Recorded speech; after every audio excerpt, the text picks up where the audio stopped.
যদি আপনাদের কাছে জমি থেকে থাকে, পেয়ারা গাছ লাগানোর মতো উপযুক্ত জায়গা এবং উপযুক্ত রোদ থেকে থাকে, তাহলে আপনারা আপনাদের পেয়ারা গাছ এর যে চারা নিয়ে এসেছেন সেই চারাটিকে লাগিয়ে দেন জমিতে। কেন জমিতে লাগাতে বলছি আর সেই নিয়েই আজকের ভিডিও। নমস্কার, আমি দেবজ্যোতি, কুচবিহার থেকে, আর আপনারা দেখছেন রান্তুর ছাদ বাগান। প্রতিদিনের অভ্যাস মতো আজও চলে এসেছি একটি ভিডিও নিয়ে। আর এই ভিডিওতে আজকে আপনাদেরকে জানাবো পেয়ারা গাছের চারা কোথায় লাগালে সবথেকে পেয়ারা গাছের ভালো ফলন পাওয়া যায় এবং গাছ থাকে সুস্থ এবং সতেজ। আমরা পেয়ারা গাছের ক্ষেত্রে দেখে থাকি যে পেয়ারা গাছ লাগানোর পর কিছুদিন পরেই পেয়ারা গাছের পাতা শুকিয়ে আসতে শুরু করে, পাতা পুড়তে শুরু করে, গাছে ফল এলেও সে সমস্ত ফল বড় হতে চায় না এবং গাছ আস্তে আস্তে মারা যায়। সেটা হবার একমাত্র কারণ কিন্তু পেয়ারা গাছে অতি পরিচিত বা অতি আক্রমণাত্মক রোগ নিমাটোড। আপনারা নার্সারি থেকে যখন ছোট ছোট পেয়ারার চারাগুলো নিয়ে আসেন, সে সময় আপনারা সেই সমস্ত পেয়ারা গাছের চারা কোথায় লাগাবেন, টবে না জমিতে? পেয়ারা গাছের চারা কেন জমিতে লাগাতে বলছি সেটার কারণ যেমন আপনাদের সামনে তুলে ধরব। যে রোগটি পেয়ারা গাছে সাধারণত আক্রমণ করে থাকে, নিমাটোড, সেটা কেন হয় সেটা যেমন বলবো, ঠিক তেমনি যদি আপনারা টবে লাগাতে চান তাহলে কি করে লাগাবেন। প্রথমেই বলি, নিমাটোড হচ্ছে এক ধরনের রোগ যা হচ্ছে মাটির মধ্যে থেকে থাকে এক ধরনের কৃমি, অতি সূক্ষ্ম অবস্থায় যা চোখে দেখা যায় না।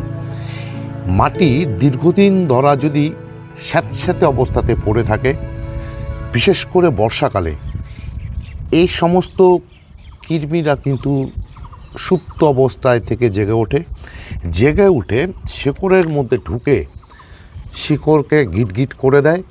ফলে সেই সমস্ত শিকড় থেকে গাছ যেমন কোনো খাবার সংগ্রহ করতে পারে না, ঠিক তেমনই আবার কোনো রকম জল সংগ্রহ করতে পারে না। একটি গাছ যদি শিকড় থেকে খাবার জল সংগ্রহ করতে না পারে, তাহলে আস্তে আস্তে সে সমস্ত গাছের পাতা পুড়ে যায়, গাছ ঝিমিয়ে যায়, গাছ মারা যায়। এটাই হচ্ছে নিমাটোড। এবার কেন বলছি নিমাটোডের আক্রমণ থেকে গাছকে বাঁচাতে মাটিতে লাগাতে, তার কারণ হচ্ছে, দেখুন, এই যে পেয়ারার চারাগুলো রয়েছে ছোট ছোট সমস্ত টবে, তার মানে এর শেকড় বাকড় কিন্তু সবই রয়েছে এইটুক জায়গার মধ্যে। ফলে পেয়ারা গাছে যেহেতু নিমাটোডের আক্রমণ বেশি হয়ে থাকে, ছোট্ট জায়গাতে যেহেতু শেকড় বাকড় থাকে, ফলে সমস্ত শেকড়ের মধ্যে কিন্তু নিমাটোড আক্রমণ করে শেকড়কে গুটি গুটি তৈরি করে ফেলে। ফলে গাছ আর এইটুক জায়গা থেকে জল খাবার কিছুই সংগ্রহ করতে পারে না। সেটাই যদি আপনারা গাছকে মাটিতে লাগিয়ে দেন, তাহলে কী হবে? মাটিতে লাগালে গাছের শিকড় যেমন অনেক দূর চলে যায় বা অনেক দূর বিস্তার করে, ফলে নিমাটোড আক্রমণ করলেও গাছের অন্যান্য যে শিকড়গুলো থাকে সে সমস্ত শিকড়ের সাহায্যে কিন্তু গাছ খুব সহজেই খাবার এবং জল গ্রহণ করতে পারে। আর যার জন্যই আপনি দেখবেন বা আপনারা দেখবেন যে আপনাদের ছাদের পেয়ারা গাছে কিছুদিন পরেই সেই রোগ আক্রমণ করে, পাতা পুড়তে শুরু করে, পাতা ঝিমিয়ে যায়, ফল এলেও সে সমস্ত ফল বড় হতে চায় না, গাছ আস্তে আস্তে মারা যায়। কিন্তু জমিতে লাগানো পেয়ারা গাছের ক্ষেত্রে সে সমস্যা কিন্তু দেখা যায় না। আর এটাই হচ্ছে এর মূল কারণ। এবার যদি আপনারা পেয়ারা গাছ টবে করতে চান, যদি আপনাদের উপযুক্ত জায়গা না থেকে থাকে, তাহলে কি করবেন? তাহলে পেয়ারা গাছ টবেই লাগাতে হবে, যেটা কিনা করতে হয় আমার ক্ষেত্রে। আমি দেখুন, আমার কাছে যতগুলো পেয়ারা গাছ রয়েছে সবগুলোই কিন্তু টবে লাগানো। এই যে টবে লাগানো গাছগুলোকে নিমাটোডের হাত থেকে বাঁচাতে গেলে কি করতে হয়? প্রথমেই আসি মিডিয়া। টবের মিডিয়া করতে হবে একদম ঝুরঝুরে, যেন জল টবের মাটিতে কোনোভাবেই বসতে না পারে। 2 নম্বর কথা আছে মিডিয়া, কোন মিডিয়া আপনাদেরকে নিতে হবে? মিডিয়া নিতে হবে আপনাদের ছাদ বাগানে যে সমস্ত টবে আপনারা গাঁদা গাছ করেছিলেন, সেই গাঁদা গাছের মাটিকে চেলে নিয়ে শেকড় বাকড় ফেলে দিয়ে শুকিয়ে নিয়ে সেই মাটিতে লাগাবেন।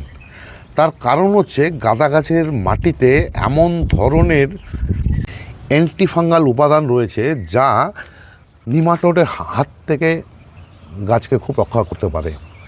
ঠিক তেমনই আবার সেই মাটির সঙ্গে বা সেই মিডিয়ার সঙ্গে যদি আপনারা নিমাটোচপি সেটা মিশিয়ে গাছ বসিয়ে দেন, তাহলে কিন্তু গাছে কোনো রকম নিমাটোডের আক্রমণ হবে না।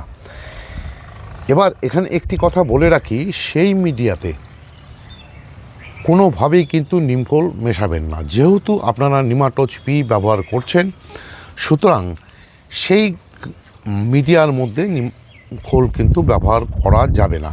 তার কারণ হচ্ছে নিমখোল এবং নিমাটোচপি দুজনেই কিন্তু একই কাজ করে থাকে। সেখানে যদি দুটোকেই ব্যবহার করা হয়, তাহলে নিজেদের অস্তিত্ব বজায় রাখতে দুজনের যুদ্ধে মাটি কিন্তু একদম নিউট্রাল হয়ে যাবে। যার জন্য যদি আপনারা সেই মাটির সঙ্গে নিমখোল ব্যবহার করতে চান, তাহলে নিমখোল ব্যবহার করবেন। আর যদি নিমাটোচপি থেকে থাকে, তাহলে সেটা ব্যবহার করবেন। এবার সেই মিডিয়াতে গাছ বসিয়ে দেওয়ার পর প্রতি মাসে একবার করে টবের মিডিয়াতে 2 গ্রাম করে নিমাটোচপি দিয়ে জল দিয়ে দেবেন। এখানে একটি কথা বলে রাখি, আপনারা সেই সমস্ত গাছের খাবার দাবার মানে যা পরিচর্যা করবেন সবই কিন্তু আপনাদের করতে হবে জৈবভাবে। কারণ যেহেতু নিমাটোচপি ব্যবহার করা হবে, সুতরাং গাছে যদি আমরা রাসায়নিক খাবার দিতে থাকি, তাহলে তার যে গুণাগুণ সেসব কিন্তু সব নষ্ট হয়ে যাবে।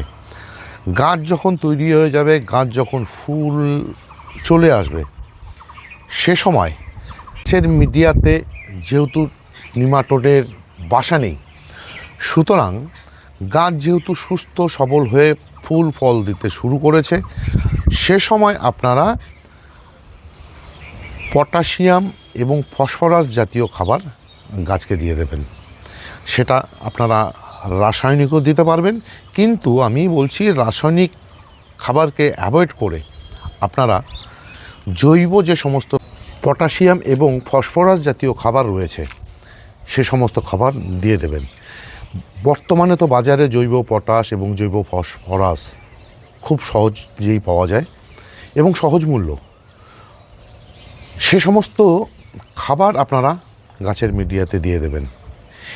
এইটুক পরিচর্যা যদি আপনারা আপনাদের পেয়ারা গাছে করে থাকেন, তাহলে কিন্তু গাছগুলোতে ফুল ফলে ভরে উঠবে। এছাড়া গাছে যখনই ফুল ফল চলে আসবে, সে সময় আপনারা জৈব যে মাইক্রোনিউট্রিয়েন্ট, বিশেষ করে বায়োভিটা এক্স, সেটা আপনারা গাছে দিয়ে দেবেন। এতে ফলগুলো যেমন ঝরে যাওয়ার সম্ভাবনা কম থাকবে, ঠিক তেমনই ফলগুলো কিন্তু খুব তাড়াতাড়ি বৃদ্ধি পাবে এবং ফলের আকার সুন্দর হবে। আর এটাই ছিল আজকের ভিডিও।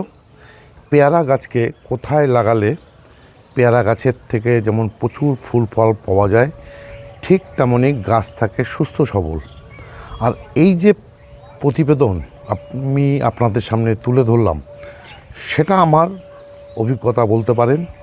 আর এই অভিজ্ঞতা থেকেই আপনাদের সামনে আমি এই প্রতিবেদনটি তুলে ধরলাম। আজকের ভিডিওটি যদি ভালো লেগে থাকে বা ইনফরমেটিভ বলে মনে হয়, তাহলে একটি লাইক দেবেন, কমেন্ট করবেন। এ ধরনের নিত্য নতুন ভিডিও পেতে চাইলে আমার চ্যানেলটি অবশ্যই সাবস্ক্রাইব করে নেবেন, কেননা প্রতিদিন দুপুর 2টোয় আমার এই চ্যানেলে কোনো না কোনো ভিডিও চলেই আসে। সেই সমস্ত ভিডিও দেখতে হলে বা পেতে চাইলে আমার চ্যানেলটিকে সাবস্ক্রাইব করে নিতে হবে। সবাইকে অশেষ অশেষ ধন্যবাদ এবং শুভেচ্ছা জানিয়ে আজকের এই ভিডিও শেষ করছি। সবাই ভালো থাকবেন, সুস্থ থাকবেন, সবুজের সাথে থাকবেন। ধন্যবাদ।